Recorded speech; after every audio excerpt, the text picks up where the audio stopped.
Well, anyway, I think you mentioned a town that I like also look at, Alaja.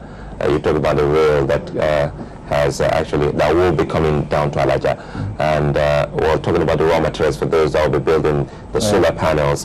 Have you also bothered to bring about the resuscitation of the steel company in Alaja, perhaps with the federal government? Yes, what happened to Alaja, it's a sad story because I worked there. So it's a company that had about 6 companies there. Unfortunately, it went down, and the federal government privatized it to some Indians who started operation of only one of the rolling mill alone. But they also had issues and challenges, and they left.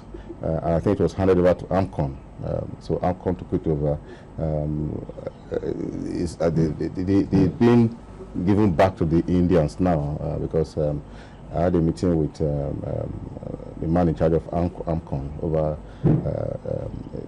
the DSC. One of the beauty of what AMCON is doing is that AMCON is paying attention to the communities, to the locals, because one of the challenges the Indians had was that they sort of neglected the community. So in this new arrangement that is coming on, AMCON is ensuring that the communities are carried along. The people who bought it initially, they are coming back. And I think very soon the company will come to operate. You know, it's very important to note that the same people or the same investors are coming back, because this kind of confidence can actually build on some future investors that would want to come in. Now the people are here, and you just broke the news that, well, you've signed a fantastic one in terms of power generation for your state, and the federal government also on that particular deal. How can we move forward in making these investors or would-be investors have more than enough confidence in what they're putting their money on? Now, let me say this. In moving forward, yes, people talk about security issues as one of the challenges. But more challenging in terms of investment is investment protection, especially legal issues that will protect investment. We have a lot of countries that have security challenges, but investors still on there. Why? Because their investments are protected. So one of the things that this country has to look at are the legal issues that will protect the investments coming in.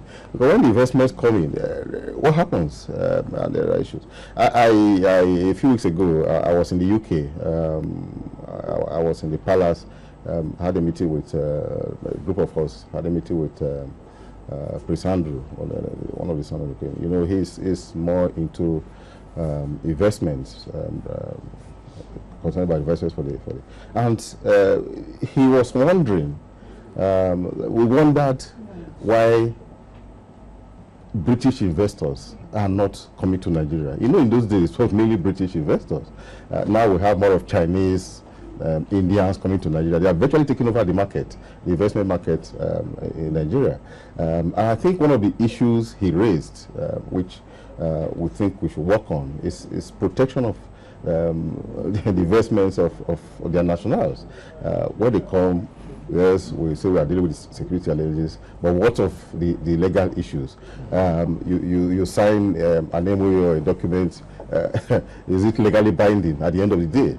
That is very, that image of Nigeria has to be erased. That when you are dealing with Nigerians or government in Nigeria, you are not even sure, even if you say you are signing the document, you are not even sure of what is done with the document. That's why many of them go for government guarantee. Yeah, so it's very important that we must come out with legal protection of investments in Nigeria.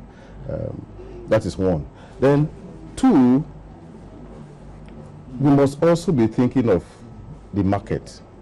Yes, Nigeria, our population is quite high, and it's a population that can consume a lot.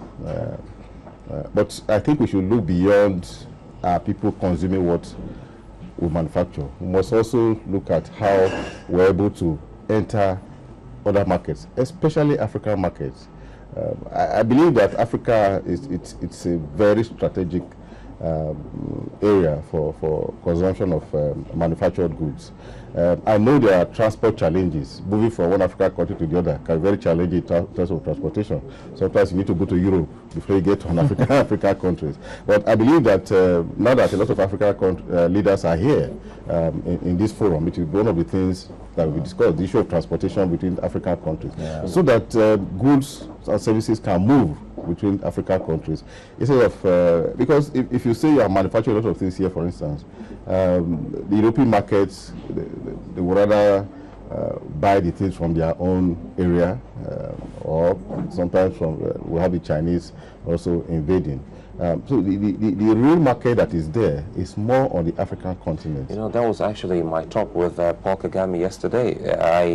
I spoke with him and he said something about what they discussed in their private meeting, which also had Alhaji Aliko Dangote, Femi Otedola, and even the president of Kenya, and they were talking about free movement of persons and see how this can drive business within the continent. You recall that once it was the main thing for the OAU, now the AU.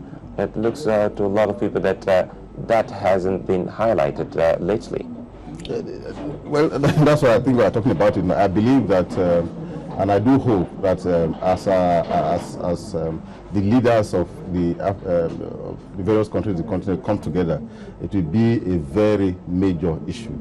The issue of movement between one country and the other, either by road, by rail, by air, or by sea. It must be discussed, because without that it will be difficult to say, okay, we have a trade relation with another African country. The African market is very ripe, you know, for us to patronize.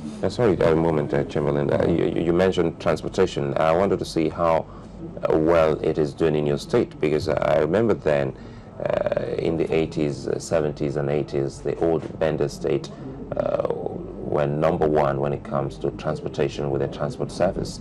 And with the split of Edo Delta, it was a competition between both states. Have you been able to harness all of that, or have you hands off and left that particular sector for the private investors as the governments? No. What we are doing is to have a public-private partnership. So far, we buy the buses. We have the 80-seater buses that we bought about 700, and of course we have the 50-seater buses that we bought about. Is it still lucrative? Does it still bring money? Yes. Let me just explain what we've tried to do. For us as a state, we believe that we should help our people by subsidizing the public transportation. So we give the buses to private individuals to run. Of course, we have a Delta line that will also give the buses. But what we do is, for the passengers, we pay 50% of their fare. You know, so that is the subsidizing. At the end of the month, the various bodies that utilize these buses, they let us know this is 50% and we'll give. Now, what that has done is that it has made it difficult for other private owners to jack up the costs of buses or public transportation. Then two, it has also encouraged other people to use vehicles that are new or fairly new, because all our buses are new. Some are air conditioned, are supposed to be air conditioned. So you see people sometimes, because of the cost of using our buses, if there's virtually no community that those buses don't get to, people waiting, they call them Uduaghan buses. People waiting at Uduaghan bus stops all over the place, waiting. Sometimes people lining up. Why I'm emphasizing this is that I think it's very key and important that we ensure that our people are able to move around in adequate transport vehicles. and also move around more cheaply. If we are talking of building an economy that will carry locals along.